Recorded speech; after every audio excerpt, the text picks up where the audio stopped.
When it comes to mixed martial arts, in most instances, it only takes a single match to determine who the better fighter actually is. That being said, some scores can't always be settled with just the one fight, in which case a rematch generally occurs. Of course, there are also those rare instances that require yet another bout, and thus, the often highly anticipated trilogy fight is made. So for this video, we'll be taking a look at some of the best and most notable trilogies we've seen in MMA. As always, if you guys enjoy this video, then please be sure to let me know by leaving a like and subscribing to our channel. Now without further ado, and ranked in no particular order, let's take a look at 10 of the greatest trilogies in UFC history. Number 10. Frankie Edgar vs Gray Maynard. Former lightweight title challenger Gray the Bully Maynard recently complained about his compensation for his legendary trilogy fight with Frankie the Answer Edgar. While Gray's pay may have left something to be desired, the series of fights between the two men were well worth the price of admission. The two met for the first time in April of 2008.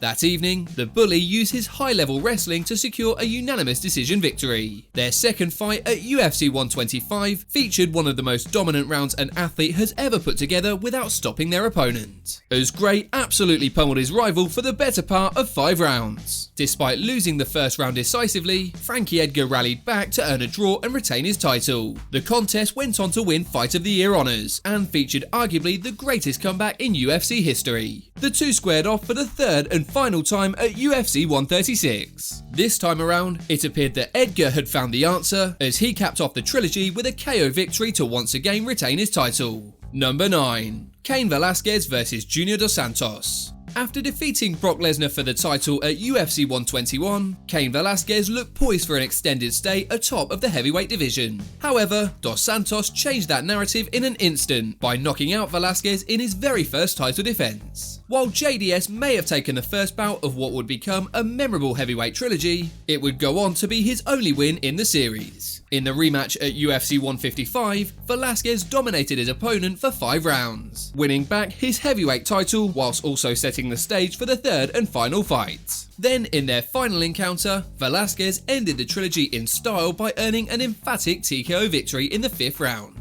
Number 8. George St-Pierre vs Matt Hughes. George rushed St-Pierre and Matt Hughes did all MMA pundits a favour when they settled the debate on the greatest welterweight of all time with a series of hard-fought bouts. A young GSP met Hughes for the first time at UFC 50 in a fight for the vacant welterweight strap. That evening, Hughes managed to secure an armbar late into the first round to earn the W. The second time around, the French-Canadian evened the score with a devastating head kick en route to a TKO victory. In doing so, GSP also captured the UFC welterweight championship. So, in the trilogy fight at UFC 79, St-Pierre reminded fans why he is considered an all-time great by submitting Hughes as part of a dominant performance.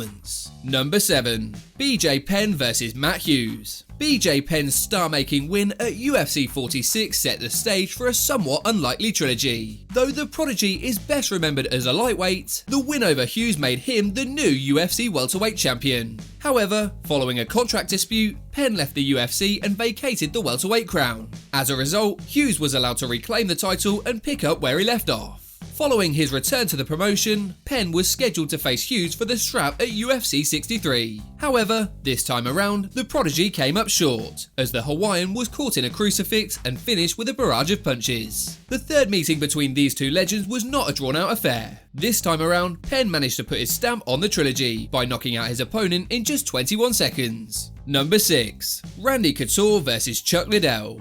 When one thinks of great MMA trilogies, Chuck Liddell vs Randy Couture is likely to be one of the first that comes to mind. The two future Hall of Famers fought in 3 highly anticipated battles, which remain a big part of both men's legacies. Heading into their UFC 43 showdown, Liddell was a star on the rise. As such, the promotion made Liddell vs Couture 1 a clash for the interim light heavyweight title. The UFC hoped that the Iceman would win the bout to set up a showdown with Tito Ortiz, who was one of the most popular stars in the business. Of course, Couture had other ideas, and at UFC 43, the natural used his wrestling ability to neutralise Liddell and eventually score a TKO victory. The two men met once more at UFC 52, where this time it was Liddell who earned a signature win, as he knocked Couture out cold in the very first round, setting the stage for a rubber match down the road. The classic trilogy came to an end in February of 2006 at UFC 57. Following an action-packed first round, Liddell landed a crushing blow to secure secure yet another knockout victory, in turn sending his opponent into temporary retirement. Number 5. FORREST GRIFFIN vs Tito Ortiz. In terms of competitiveness, it's difficult to pinpoint a trilogy that was more closely contested than this one. The two Hall of Famers butted heads for the very first time back at UFC 59, with their back and forth affair earning both fighters plenty of street cred. However, that evening, it was Ortiz who got his hand raised via a split decision victory. So, in their UFC 106 tilt, the two reminded fans once again how evenly matched they were in a fight that was incredibly difficult to score. This time around, it was Griffin who got the nod via split decision. The two men closed out the series at UFC 148, in what would end up being the Huntington Beach Bad Boys' final fight in the UFC. Once again, the two delivered an action-packed affair, earning Fight of the Night honours. However, this time around it was Griffin who earned a unanimous decision victory, albeit a slightly controversial one. Number 4. Tito Ortiz vs Ken Shamrock. We move from arguably the most competitive to perhaps the most one-sided trilogy in UFC history. Unlike most of the other feuds on our list, it was the most legitimate animosity between Ken Shamrock and Tito Ortiz that made their rivalry so great. For years leading up to their first encounter, Ortiz had mocked Shamrock and his Lion's Den teammate using everything from harsh words to inflammatory t-shirts, with Ortiz's antics even causing Shamrock to lose his cool on more than one occasion. The legitimate hatred that these men had for one another helped build a great deal of interest for all three contests. That said, the fight themselves were mostly a one-sided affair, with Ortiz winning all three of their meetings via TKO. Number 3. Nate Diaz vs Gray Maynard. Gray the Bully Maynard vs Nate Diaz is a trilogy that warrants more recognition than it gets. The two fighters shared some great moments in the cage that helped lay the foundation for both of their careers. The Bully clashed with the Stockton native for the first time during the 5th season of The Ultimate Fighter, where Nate Diaz secured a guillotine choke to advance to the season finale. At UFC Fight Night 20 in 2010, Gray would even the score by winning a hard-fought controversial split decision. The two would eventually face off for a third and final time at the Ultimate Fighter 18 finale. Of course, Diaz would go on to close out the trilogy by securing a TKO victory, a finish that even earned him a knockout of the night bonus. Number 2. Dominick Cruz vs Urijah Faber. The rivalry between Dominick Cruz and Urijah Faber was one that helped put the bantamweight division on the map. These two superstars initially met at WEC 26 back in 2007. In their first bout, Faber was able to put the inexperienced Cruz away with a guillotine choke early in the first round. However, Cruz's game would continue to evolve, and when he met the California Kid a few years later at UFC 132, the outcome was very different.